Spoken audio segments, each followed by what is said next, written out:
San Marino in the 80s, when once a year the hordes of FIA Group B World Championship race cars met in the tiny country near Rimini. Then the mini republic was transformed into a madhouse of motorsport.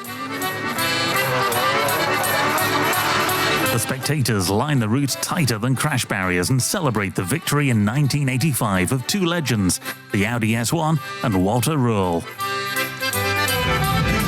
In San Marino today, a World Championship race no longer takes place, but at the Rally Legend each autumn, the golden era of rally history is relived again, whether it's a Quattro, Ford RS200, Lancia Delta Integrale, and BMW E30 cars. Spectators send the city into a state of euphoria.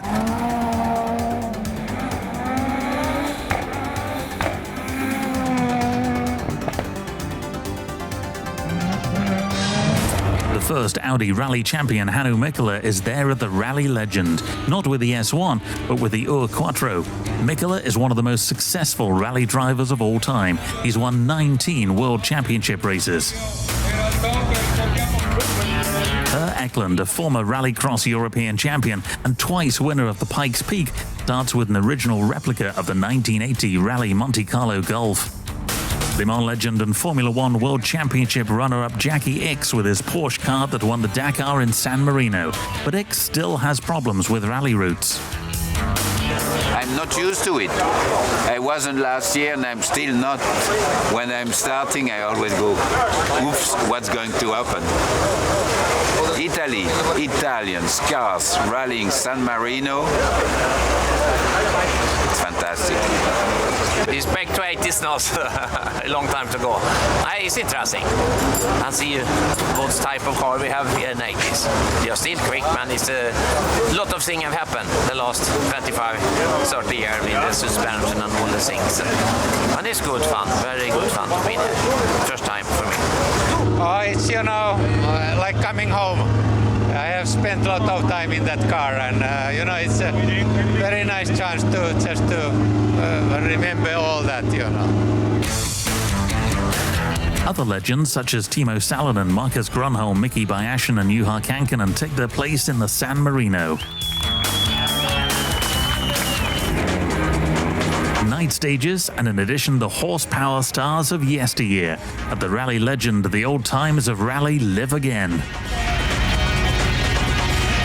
At the start, the Porsche 959 with which Jackie Ickx won the Paris-Dakar. And a whole armada of Audi Sport Quattros. The Golf GTI with Per Eklund.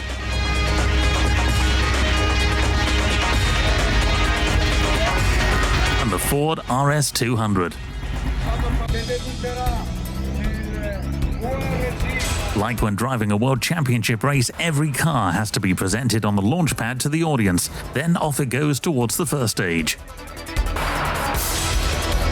After the rally management has controlled the route, the hunt begins through the night.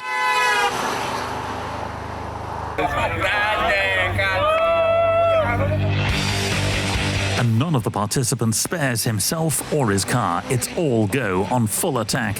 After all, no one wants to give to the many fans of the track a weak performance.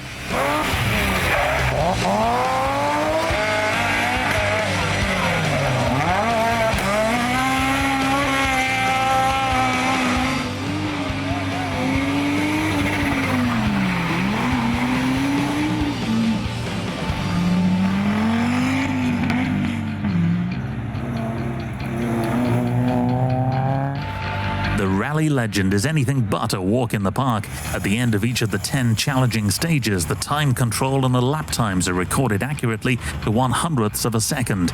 It's the overall fastest time that wins at the end of the rally. Outside of the standings, only the old Group 5 cars drive. Because the FIA banned over-motorized vehicles from 1986, this monster horsepower may not start competitively.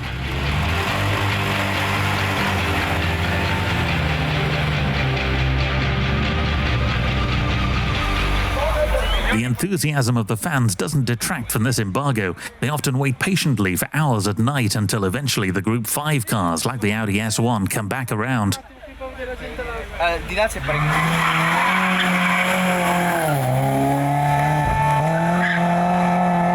if you don't drive Audi and still want to make an impression, the Tifosi knows that crazy is more, like the pilot of this BMW E30.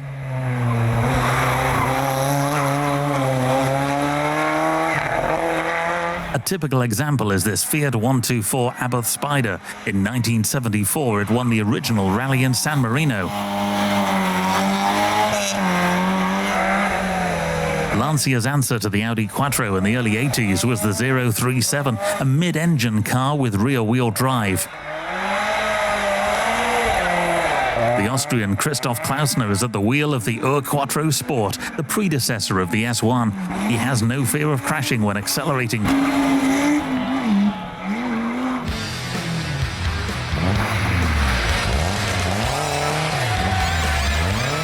Many fans on the track are keen on the Lancia Delta and the Group A World Champion of 1986, the Golf 2 GTI by Dieter Depping. A long time past midnight and the first leg of the Rally Legend is finally over and the cars are on the finish ramp. Most of the 160 vehicles have returned unscathed, as with the 131 Fiat.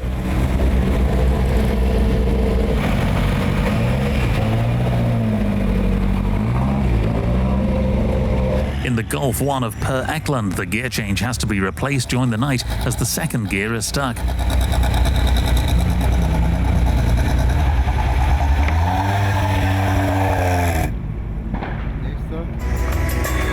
While some still have to work long into the night on their cars, as with the mechanics with the transmission of the Golf 1 of Per Eklund, others can relax.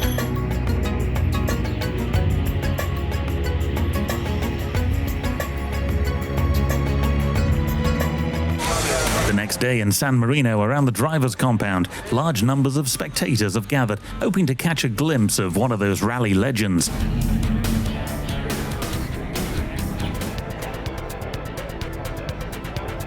Before the start, the fans can come to the stadium to have a look at the majority of those Group B vehicles and some other classic vehicles from rally history.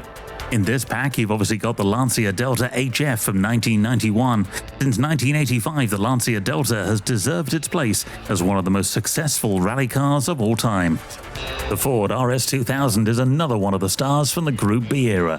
The RS was Ford's answer to the Audi Quattro and was built purely with rallying in mind. It was a two-seater mid-engine sports car with permanent all-wheel drive. The body of the car was purely functional. The turbo engine churned out an incredible 374 horsepower on the rally version. The mid-engined rear-wheel drive Renault 5 is also still held in high regard by many a rally enthusiast. The R5 Turbo took part in the Rally World Championship from 1981 up until 1986, and in that time managed to win 3 races. The Lancia Stratos is the only other car, alongside the Audi S1 of course, that's worthy of legendary status. Built solely for rallying, the mid-engined rear-wheel drive rocket won the World Championship 3 times in a row, from 1974 to 76. The all-wheel drive Toyota Celica was the car which won the Drivers' World Championship 5 times in a row, from 1990 to 1994. The best rally car of all time. This is how Walter describes the Lancia 037. It was one of the last rally cars to have rear-wheel drive and managed to win the Constructors' World Championship in 1983. The classic car of rallying history must surely be the Renault Alpine A110. It won the Monte Carlo Rally twice, and in 1973 it even won the first World Championship.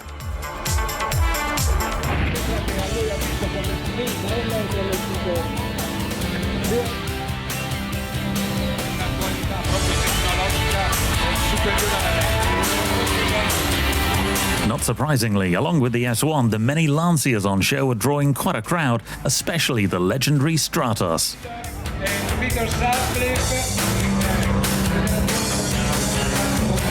There are more than 65,000 people along the Rally Legend route. That's twice as many people as actually live in San Marino. The fans' enthusiasm isn't just limited to certain vehicles. Even this Triumph TR7 gets a round of applause, as does the still famous Lancia Stratos. And obviously the all-wheel drive Toyota Celica as well. One of the heroes out on the course is the BMW 325i. This particular car tends to spend more time sideways than it does going in a straight line. Then come the Lancia Delta HFs. And then the RS200. Looking at this Quattro Sport, you can see that its spoiler is considerably more modest than the S1 Quattro spoiler. To the spectators' delight, the front-engine Mini drifts around the corner just like the Fiat 131. Walter became world champion in a similar model in 1980. In 1986, Dieter Depping won the Group A World Championship in this Golf GTI Mark II. During the next stage, it's time for those oversteering cars without a rigid all-wheel drive system to take to the course. The Mini, for example, is one of these where, if necessary, the handbrake will have to be used to help out a little. And obviously, the rear-wheel drive BMW E30 will be using every bend in the road as an excuse to drift a little.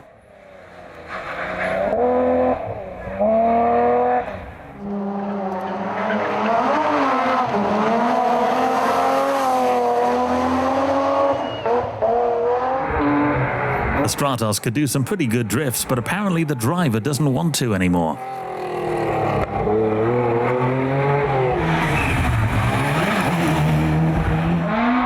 The Fiat 131, on the other hand, well, that's a different story.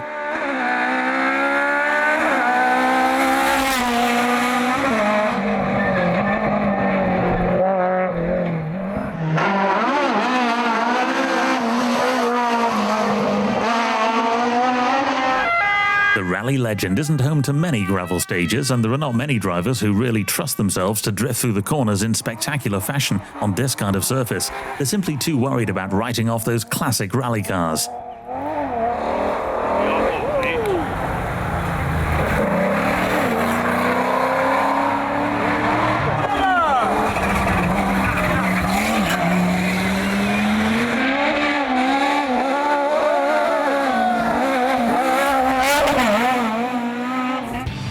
Rally Legend, therefore, isn't just about clocking up best times. It's also about putting on a show, drifting, kicking up some clouds of dust, that kind of thing. The spectators just love it, and the main rule that has to be observed is that you've got to leave some tire marks on the ground.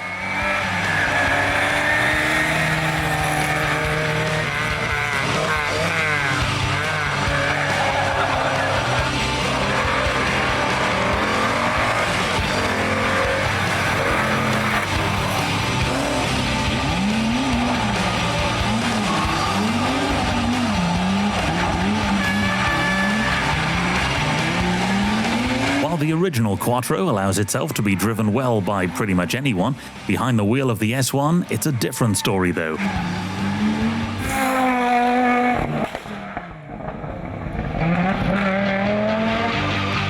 Shortly before the sun sets, it's time for the last stage of the Rally Legend. By this point, most of the drivers are just out there to put on a show. It's as though they're not competing to be the best rally driver, but the best drifter. The spectators simply can't get enough of it.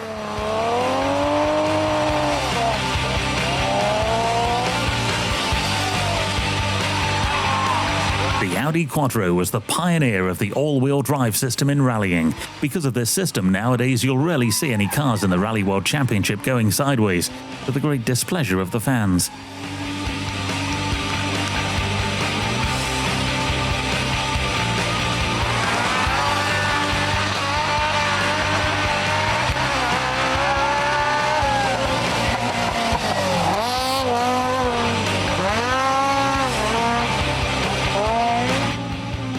The last time that a single-axle-driven car won the Rally World Championship was in 1983. Ever since then, it's only been models with Quattro, or all-wheel drive technology if you like, that have won it.